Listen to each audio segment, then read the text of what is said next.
चलिए प्यारे विद्यार्थियों, सर्किल पॉइंट यूट्यूब चैनल पर आप सभी विद्यार्थियों का मैं स्वागत करता हूं।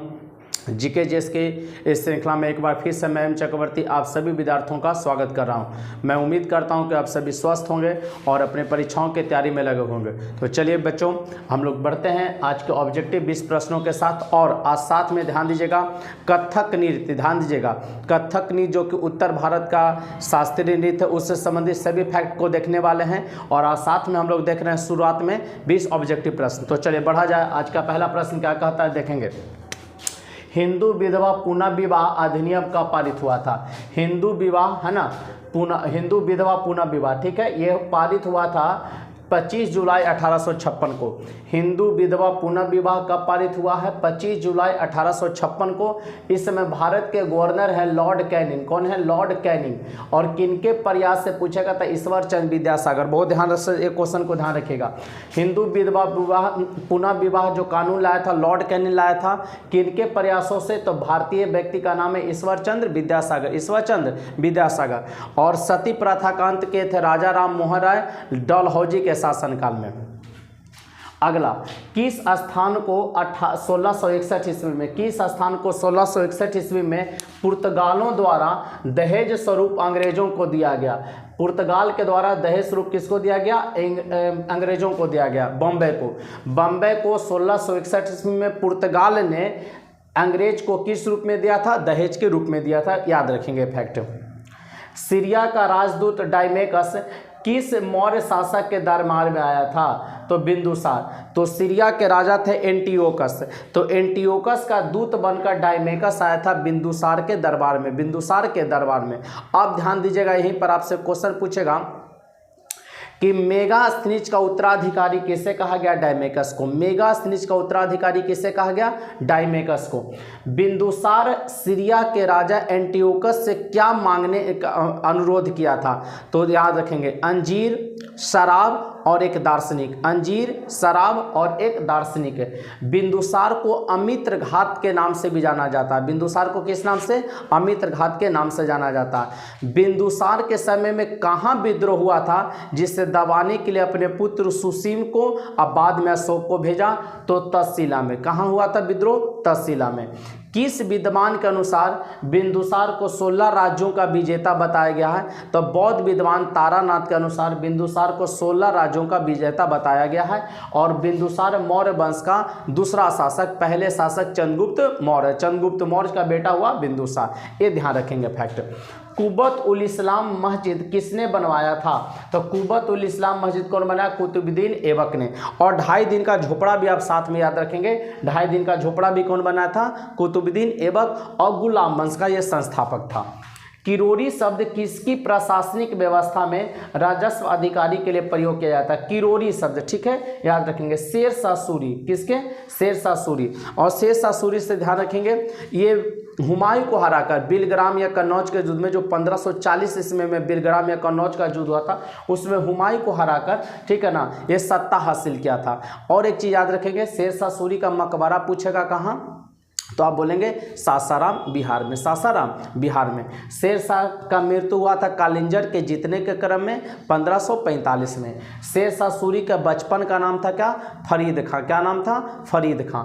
और शेरशाह सूरी ने हुमायूं को जब कन्नौज के युद्ध में हरा देता है, बिलग्राम या कन्नौज का युद्ध में, तो शेर शाह का उपाधि लेता है। हालांकि शेर मारने के कारण इसको शेर खां का उपाधि दिया गया था, शेर खां का, ठीक है, अफगान शासक दिया था शेर खां का उपाधि। लेकिन शेरशाह बिलग्राम या कन्नौज का युद्ध जब युद्ध जीतता है तो अपना एक उपाधि लेता है शेरशाह सूरी। और सूर्यवंश का संस्थापक भी, भारत में सूर्यवंश का संस्थापक 1540 से 1555 तक। अकबर के समय में उपज का कितना प्रतिशत भू राजस्व किसानों से वसूला जाता था? तो 33.5%, 33.1/3%, 33.1/3% टैक्स के रूप में अकबर है जो किसानों से वसूला करता था। अकबर के 3 काम याद रखेंगे।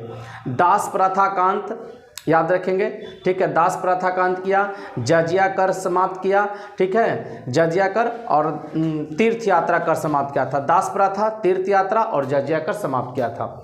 लोकसभा का अस्थायी अध्यक्ष किसके द्वारा नियुक्त किया जाता है? लोकसभा का अस्थायी कौन नियुक्त करते हैं? राष्ट्रपति। और अस्थायी अध्यक्ष को प्रोटेम स्पीकर भी कहते हैं। क्या कहते हैं इंग्लिश में? Pro tem speaker. तो लोकसभा का प्रोटेम स्पीकर कौन नियुक्त करेंगे? राष्ट्रपति। अब प्रोटेम स्पीकर का काम क्या होगा कि जो नए विधानसभा लोकसभा के जो मेंबर होंगे सबको शपथ ग्रहण करवाना इनका काम होता है। और अस्थायी सदस्य उसे चुना जाता है जो लगभग लोकसभा में सबसे अधिक उम्र के होते हैं। भारत सरकार के वित्तीय लेन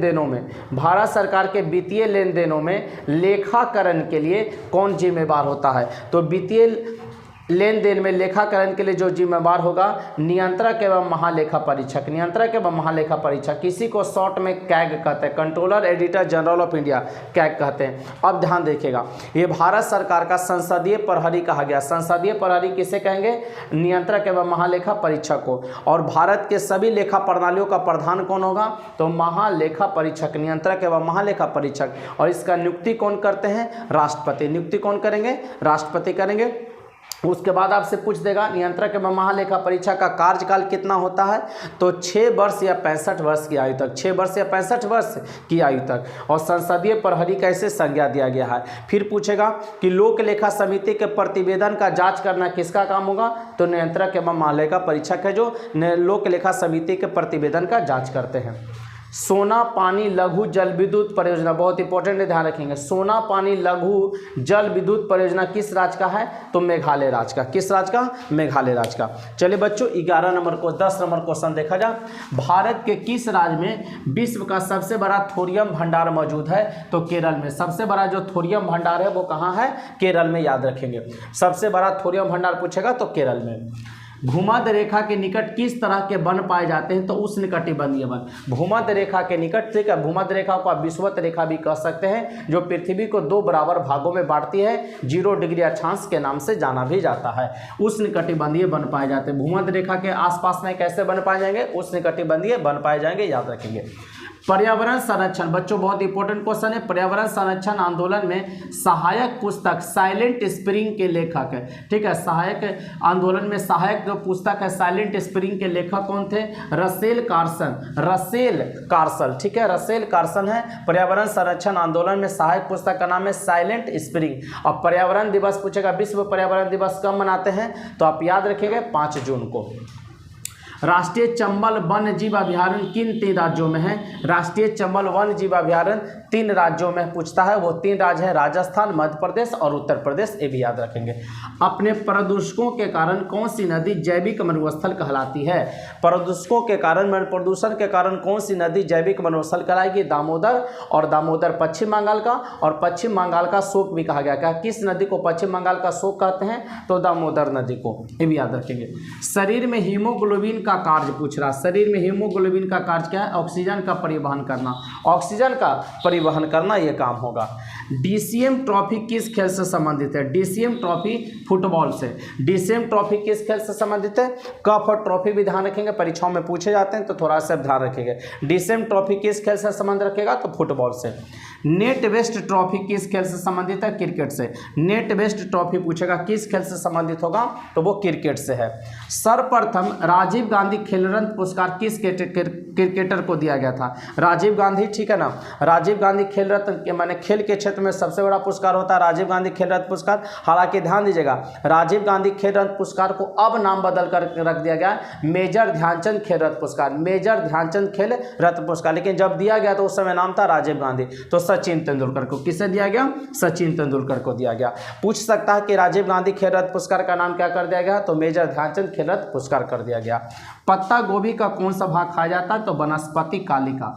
वनस्पति कालिका पत्ता गोभी के भाग को खाया जाता है। बोनी किस फसल की प्रजाति है? तो बोनी टमाटर फसल की प्रजाति है। बोनी किस फसल की?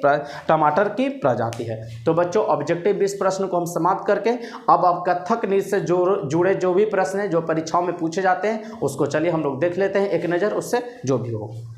तो कथक से संबंधित सभी प्रश्नों को हम लोग देख सकते हैं और उसके साथ पोंगल त्यौहार से, ध्यान दीजिएगा, पोंगल त्यौहार से संबंधित सभी जानकारी हम लोग देते हैं। काफ़ी महत्वपूर्ण फैक्ट है और सभी परीक्षाओं में इससे प्रश्न पूछे जाते हैं, खास करके एसएससी हो, बिहार दरोगा, बिहार पुलिस, सभी जगह इससे मतलब टॉपिक से हर एक समझे के परीक्षाओं में प्रश्न पूछते हैं। ये आपके लिए काफ़ी इंपॉर्टेंट प्रश्न है। तो चलिए देखते हैं। पहला शास्त्रीय नृत्य में लिए हम लोग कथक आज, ठीक है। और आप लोग देखेंगे पिछले वीडियो में कुचिपुड़ी और भरतनाट्यम, ये दो शास्त्रीय नृत्य को मैंने कवर करवाया है। तीसरा आज मैंने लिया कथक उत्तर प्रदेश का है। उत्तर प्रदेश का कथक किस राज्य का? उत्तर प्रदेश का, या आप इसे उत्तर भारत भी कह सकते हैं, उत्तर भारत भी। 20वीं शताब्दी में लीला सोखी द्वारा इसे पुनः जीवित किया गया। 20वीं शताब्दी में इसे पुनः जीवित करने का श्रेय किसे दिया जाता है? लीला सोखी को। इसका विषय वस्तु है राधा कृष्ण, मतलब राधा कृष्ण के प्रसंगों को नृत्य के माध्यम से, शास्त्रीय नृत्य के माध्यम से इसमें दर्शाया जाता है। मतलब जितने भी इसमें नृत्य शैली होंगे वो राधा कृष्ण के प्रसंग को लेकर ही होंगे। कथक नृत्य का प्रतिपादक पूछेगा तो पंडित बिरजू महाराज, इसका प्रतिपादक पूछ दे तो पंडित बिरजू महाराज, एक काफी प्रचलित और चर्चित मतलब कथक नृत्य के डांसर पंडित बिरजू महाराज, जिनका इसी साल जनवरी में निधन हो गया है। अगला सवाल, किस नवाब के द्वारा कथक नृत्य को संरक्षण दिया गया था? तो अवध के नवाब बाजिद अली शाह, अवध के नवाब बाजिद अली शाह के द्वारा इसको संरक्षण। तो ये याद रखेंगे। इसका विषय वस्तु क्या है? राधा कृष्ण। इसका प्रतिपादन कौन किए हैं? तो पंडित बिरजू महाराज। इसको पुनः जीवित कौन की? लीला सोखी। और नवाब बाजिद अली शाह इसको संरक्षण दी है। अब कुछ घराना है और उसके देखेंगे घराना के कलाकार। तो प्रमुख कलाकार में बनारस घराना, जैसे बनारस घराना का पूछेगा तो जानकी प्रसाद और सितारा देवी, ये जितने भी कलाकार हैं ये सब कथक नृत्य के हैं। लेकिन इसमें ध्यान दीजिएगा, कथक नृत्य में घराना पूछ देगा तो बनारस घराना से जानकी प्रसाद और सितारा देवी का संबंध रहेगा। तो जानकी प्रसाद और सितारा देवी किस नृत्य के लिए जानी जाती हैं? तो कथक नृत्य के लिए। लखनऊ घराना, ध्यान दीजिएगा, पंडित बिरजू महाराज, लच्छू महाराज, ये लखनऊ घराना से बिरजू महाराज, लच्छू महाराज, ईश्वरी प्रसाद, वाजिद अली शाह जो कि संरक्षण दिए थे, और सुष्मिता बनर्जी, सुष्मिता बनर्जी। लखनऊ घराना में याद रखना, लखनऊ घनारा, ठीक है। बिरजू महाराज, लच्छू महाराज, ईश्वरी प्रसाद, वाजिद अली शाह और सुष्मिता बनर्जी, ये घराना है क्या? लखनऊ घराना है। अब रायगढ़ घराना देखेंगे, रायगढ़ घराना से राजा चक्रधर सिंह, राजा चक्रधर सिंह, रायगढ़ घराना से एक ही है राजा चक्रधर सिंह। अब जयपुर घराना में आप लोग आ जाइए। जयपुर घराना, हरिप्रसाद कान्हूजी, हरिप्रसाद कान्हूजी, भानुजी, है ना, कान्हूजी और भानुजी, ठीक है, याद रखेंगे। जयपुर घराना में हरिप्रसाद, कान्हूजी और भानुजी। अब कुछ अन्य कलाकार में दमयंती जोशी, पंडित कार्तिक राम, देखेंगे सब में पंडित लगा हुआ है। दमयंती जोशी, पंडित कार्तिक राम, पंडित फिरतू महाराज और पंडित बरमालक, पंडित बरमालक। तो पंडित जिसमें जैसे पंडित बिरजू महाराज हैं, लच्छू महाराज हैं, फिर पंडित जिसमें लगा रहे तो आप ध्यान में दिमाग में बनाइएगा कि सब कथक नृत्य से संबंधित है। तो देखेंगे बनारस घराना, लखनऊ घराना, रायगढ़ घराना, जयपुर घराना, ये चार घराना इसमें आप याद रखेंगे, जिसमें जानकी प्रसाद, सितारा देवी बनारस से आते हैं, बिरजू महाराज, लच्छू महाराज, ईश्वरी प्रसाद, वाजिद अली शाह, सुष्मिता बनर्जी, ये लखनऊ घराना से आते हैं, राजा चक्रधर सिंह रायगढ़ घराना से आते हैं, हरि प्रसाद, कान्हूजी, भानुजी, ये जयपुर घराना से आते हैं, दमयंती जोशी, पंडित कार्तिक राम और पंडित फिरतू महाराज और पंडित बरमालक, ये जयपुर अन्य कलाकार में आते हैं। अब चलिए बच्चों देखा जाए पोंगल, काफ़ी इंपॉर्टेंट फैक्ट है, इससे भी आपको सब एग्जाम में समझे कि ये रामबाण आपका होगा। तो किस राज्य का है पोंगल? किस राज्य का त्यौहार है? तो तमिलनाडु का। पोंगल किस राज्य का त्यौहार है? तमिलनाडु का। ये फसली त्यौहार है, मतलब फसल कटाई को उपलक्ष्य में मनाया जाता है ना। पोंगल को फसल कटाई को उपलक्ष्य में मनाया जाता है 14 जनवरी को। कितना जनवरी को? जनवरी माह के 14 जनवरी को, 13 या 14 जनवरी आप याद रखेंगे। कभी कभी 13 जनवरी भी देता है, आज कभी कभी 14 जनवरी, मतलब जनवरी महीना में 13 से 14 जनवरी के बीच में मनाया जाएगा। सूर्य देवता को समर्पित है। किसको समर्पित है? सूर्य देवता को। 4 दिवसीय त्यौहार, ये भी ध्यान रखिएगा। कितने दिनों तक चलता है? 4 दिनों तक। इसमें पूछ देगा कि प्रथम दिन को क्या कहा गया है? तो भोंगी पोंगल। प्रथम दिन को क्या कहा गया? भोंगी पोंगल। द्वितीय दिन को कहा गया सूर्य पोंगल। द्वितीय दिन को क्या कहा गया? सूर्य पोंगल। देखेंगे एमटीएस में खास करके पूछ देता है कि पोंगल का पहला दिन क्या कहलाएगा, दूसरा दिन क्या कहलाएगा, तीसरा दिन क्या कहलाएगा या चौथा दिन क्या कहलाएगा। एकदम इंपॉर्टेंट फैक्ट है, ये आपको कहीं मिलने वाला नहीं है, बस आप ध्यान से देख लीजिए। तृतीय दिन आप देखेंगे मटू पोंगल, क्या मटू पोंगल, और चौथे दिन कानुम पोंगल। चौथे दिन क्या है, कानुम पोंगल। तो बच्चों 20 ऑब्जेक्टिव प्रश्नों के साथ मैं आज आपको कथक नृत्य और पोंगल त्यौहार से जुड़ा हुआ सारा जानकारी दिया।